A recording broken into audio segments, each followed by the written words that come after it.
Tudo começa com uma escolha aparentemente simples: o amor, o compromisso, o sim diante de testemunhas ou no silêncio de um acordo informal. É uma cena comum, banal até.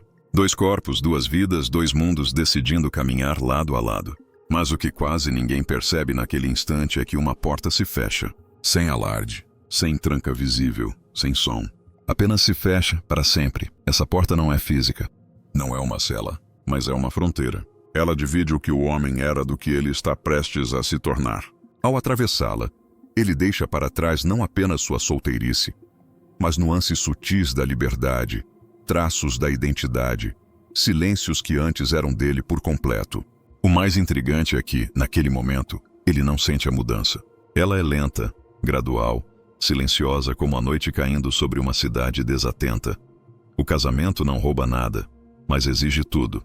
Cada escolha dali em diante será uma troca, às vezes justa, às vezes velada. O preço não se paga à vista.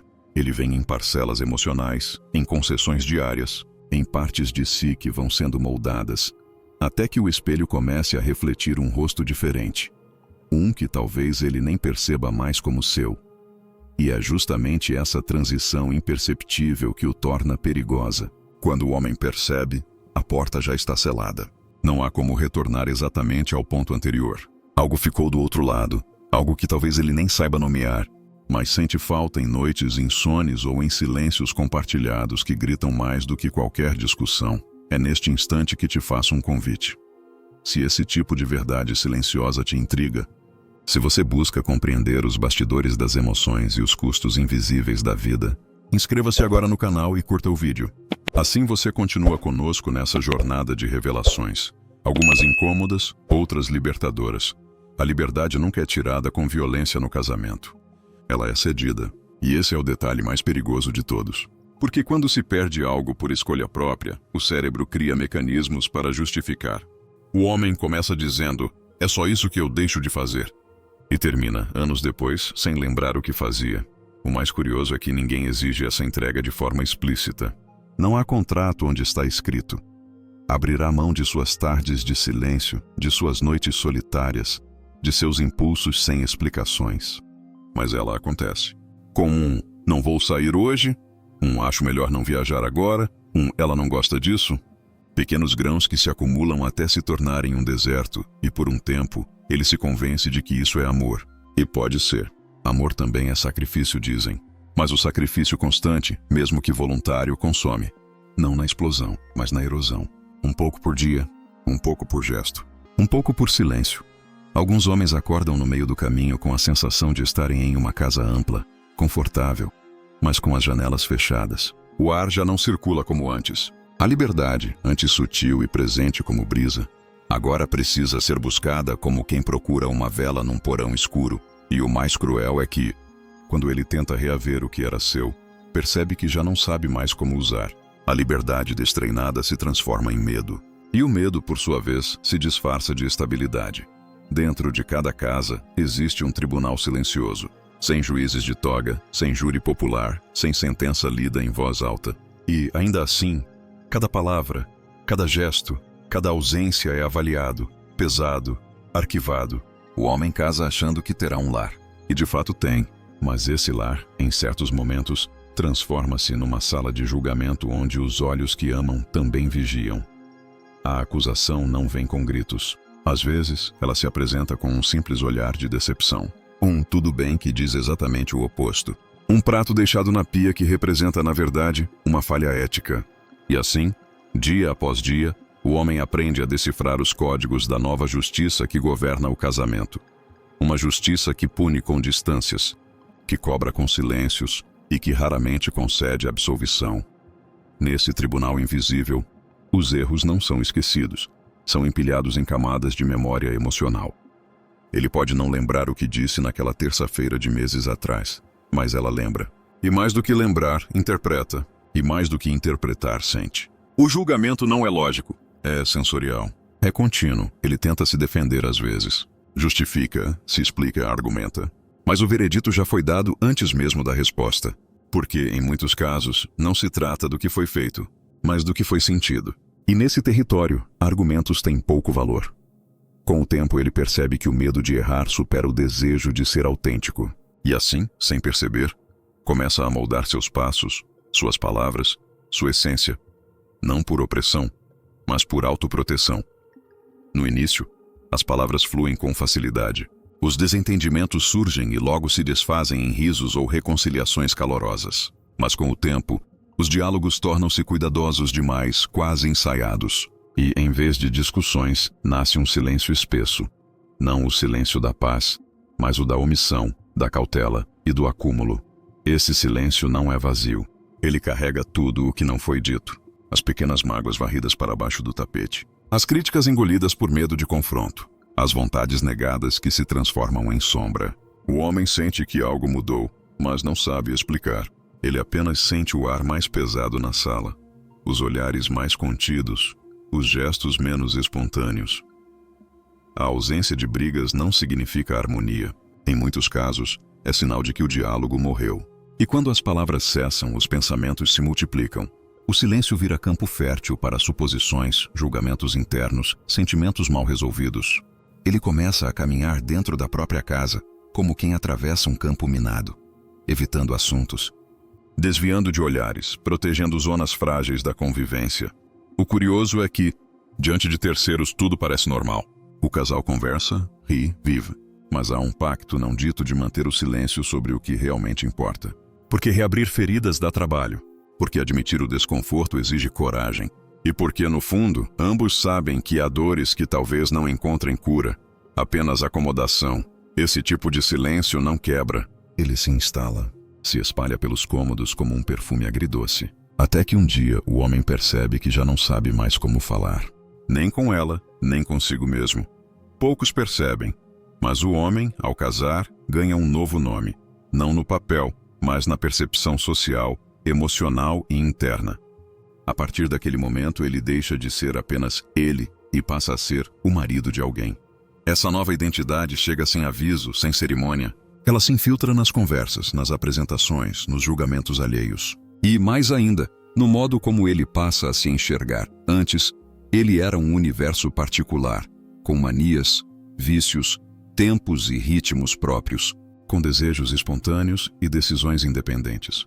Mas agora, tudo o que ele faz passa por um novo filtro, o da convivência. Suas escolhas são calibradas, suas vontades ponderadas, e sua espontaneidade, pouco a pouco, começa a ser substituída por uma cautela invisível. O que mais assusta nessa transformação não é o que se perde de imediato, mas o que vai se apagando devagar. O homem começa a se adaptar. E adaptar-se, em excesso, é um caminho perigoso. Ele se torna o que esperam dele. Mais maduro, mais presente, mais centrado. Mas no fundo talvez apenas mais contido, menos ousado, menos dele mesmo. Há um preço na renúncia silenciosa da identidade. O homem passa a não saber se aquele gesto foi seu ou condicionado, se aquela resposta veio do íntimo ou do costume. E quando finalmente tenta se reconectar com quem era, percebe que o acesso foi trancado por dentro. Essa nova identidade emocional, embora invisível, carrega peso. Ele agora representa dois. Ele carrega o equilíbrio da casa, a paz da parceira, as decisões da dupla. E isso, embora pareça força, às vezes é apenas sobrecarga. Desde cedo, o homem é treinado para ser o pilar. Forte, inabalável, provedor, protetor. Essa imagem se cristaliza com o tempo e ganha ainda mais força quando ele entra no casamento. A partir dali, não basta mais ser homem. É preciso ser exemplo. Ser certeza. Ser o chão firme onde tudo deve se apoiar. E esse peso não vem com gritos, nem com cobranças diretas. Ele chega como expectativa silenciosa, como olhar que espera, como ausência que exige presença. O homem sente que precisa manter tudo em pé. A casa, o humor, a segurança, o futuro. Ele raramente pode fraquejar, porque aprendeu que fragilidade masculina assusta. Que cansaço emocional é sinônimo de fraqueza. Que pedir ajuda é algo que eles não fazem. E assim, dia após dia, ele carrega não apenas suas dores, mas as dores do ambiente. Sem dividir, sem desabafar, apenas suportando. O casamento, então, torna-se um palco onde ele precisa performar estabilidade, mesmo quando tudo dentro dele ruge em colapso. E esse esforço silencioso vai drenando energia, minando a autenticidade. Ele começa a sorrir no automático, a concordar por paz, a ceder por hábito. E ninguém percebe, porque o homem que aguenta se torna invisível. Ninguém cuida do que nunca quebra, mas por dentro ele quebra. Aos poucos, no silêncio, no cansaço disfarçado de distração, na raiva contida que se acumula como ferrugem emocional. E mesmo quando explode, explode sozinho. Porque aprendeu que dor masculina não comove, incomoda. O mais cruel é que esse fardo muitas vezes nem é imposto por quem está ao lado. É autoimposto, é internalizado, faz parte do personagem que ele acredita precisar ser para manter tudo em ordem. E, ironicamente, quanto mais ele tenta sustentar o mundo, mais se afasta de si mesmo. No começo, tudo é novo. Cada gesto carrega descoberta. Cada toque tem sabor de novidade. Os dias parecem diferentes, mesmo quando iguais. Mas, como todo espectro silencioso, a rotina começa a se instalar devagar, pelas frestas do tempo, pelos detalhes esquecidos. E quando se percebe, ela já não é mais visita. Tornou-se moradora da casa. A rotina não grita, mas sufoca. Ela se senta à mesa com o casal, deita entre os dois à noite, caminha junto nos finais de semana. Ela não atrapalha, apenas repete. E nessa repetição algo vai se apagando. As conversas ficam mais curtas, os olhares mais técnicos, os beijos mais programados. A vida vira uma agenda. E dentro dessa agenda, o homem se vê transformado em parte de um sistema. Não mais alguém que vive, mas alguém que funciona. Esse fantasma da repetição carrega correntes invisíveis. A obrigação de estar sempre presente. A previsibilidade do afeto, a mecanização dos gestos. Não é que ele deixou de amar, mas ele começa a amar no piloto automático. E esse tipo de amor, mesmo silencioso, pesa. Há dias em que ele olha ao redor e tudo parece no lugar. Mas é exatamente isso que o inquieta, porque a ausência de caos também pode ser uma forma de aprisionamento. A estabilidade, quando não tem espaço para o imprevisto, vira prisão disfarçada de conforto. E é aí que a mente começa a vagar. Não por falta de compromisso, mas por falta de surpresa. O casamento, nesse ponto, vira um roteiro conhecido. Cada fala, cada gesto, cada reação, já prevista, já ensaiada. E o homem, que um dia foi protagonista da própria história, sente-se agora como figurante de uma peça que se repete a cada ato. Ele respira, mas não vive. Ele cumpre, mas não sente. E essa ausência de intensidade começa a corroer por dentro, silenciosa como a ferrugem que se instala sem aviso. Existem sonhos que não morrem, apenas são empurrados, colocados num canto, dobrados com cuidado, como roupas fora de estação. O homem casa, acreditando que seus sonhos ainda estarão lá, esperando pacientemente até que tudo se organize. Mas o tempo não é cúmplice. Ele cobra, ele dispersa, ele ensina que depois é um lugar onde quase nada sobrevive. Os projetos que ele tinha, aquela viagem, aquela mudança de carreira, aquela ideia ousada que pulsava forte, começam a ser deixados de lado. Não por desamor, mas por responsabilidade. Ele mesmo diz, agora não é o momento. E talvez não seja mesmo. Mas o problema é que o momento certo nunca chega. Sempre há uma conta, um compromisso, um receio maior. Aos poucos, esses sonhos vão perdendo forma, tornam-se abstratos. Ele ainda os menciona de vez em quando, mas já sem brilho nos olhos, como quem fala de um país que nunca visitou, mas ouviu falar muito bem. E a vida segue, funciona, a família cresce. Os dias se encaixam como engrenagens, mas dentro dele algo permanece em silêncio. Como um eco vindo de um tempo em que ele ainda se via como autor da própria história. Essa sombra dos sonhos não realizados não assombra todos os dias. Mas ela aparece em momentos específicos. Numa conversa casual, ao ouvir uma música antiga, ao ver alguém realizando aquilo que ele adiou. Nesses instantes, ele sente a ausência de algo que nem sabe nomear direito, mas que pesa como um vazio com forma. E o mais intrigante é que ele raramente se queixa, porque de certa forma acredita que fez o certo, escolheu a estabilidade, fez o que se esperava. Mas, ainda assim, há noites em que ele se deita em silêncio, encarando o teto, tentando lembrar onde foi que deixou a chave da porta que dava acesso aos próprios sonhos. Amar parece simples, mas não é. Amar exige mais do que sentimento, exige saber conduzir, entender, ceder, permanecer, mesmo quando o caminho é escuro e os sinais estão apagados. E o homem, na maioria das vezes, entra no casamento com a melhor das intenções, mas com um vazio nas mãos. Ele não recebeu um manual. Ninguém o ensinou a amar com presença emocional, a ouvir sem resolver, a cuidar sem se anular.